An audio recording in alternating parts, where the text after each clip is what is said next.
Listen to this statistic. In the United States, a woman has a 1 in 8 chance of developing breast cancer. One woman from Lyndhurst is dealing with this disease right now. She is not just fighting it for herself, she is also doing it for her unborn daughter. Our Lindsay Buckingham shares her unique journey. A few months ago, 29-year-old Jen Jacobs was in the prime of her life, loving wife to husband Matt and mother to their 2-year-old little boy Grant. I was really excited to get pregnant so I could go ahead and breastfeed again, and I noticed that there was a lump. Jen took action immediately and got it checked out. A biopsy confirmed startling news just 1 month after finding out she was carrying their second child. Found out that I also had breast cancer, and I was about 9 weeks pregnant. It was stage 1 invasive ductal carcinoma. According to the Breast Cancer Research Foundation, 1 in 3,000 pregnant women will be diagnosed with the disease. Jen immediately thought of her unborn daughter. I was like, oh my gosh, I don't know how this is going to affect the baby. Are these two related? She got the answers from her doctors at university hospitals, and a plan was forged, a mastectomy and chemo. But she was worried about the latter. I didn't know how my doctors were going to respond. And then during my first visits with them, they said, we have a plan.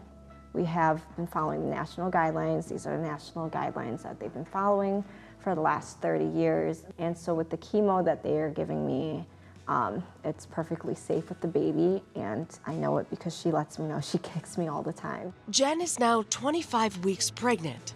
Her baby girl is healthy. She's lost her hair, but never her positivity.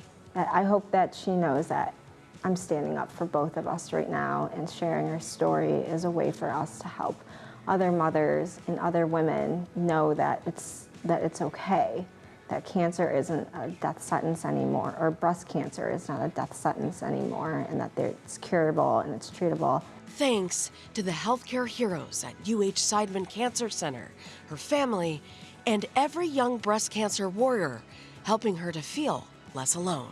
Being able to be a part of that group and being able to share my story and hear other women's stories has helped guide me through the process, to help me feel a lot more grateful and less scared and more excited for this journey. Well, Jen does have more treatment ahead, including infusions and radiation. She tells us she looks forward to those treatments because it gets her one step closer to being cancer-free.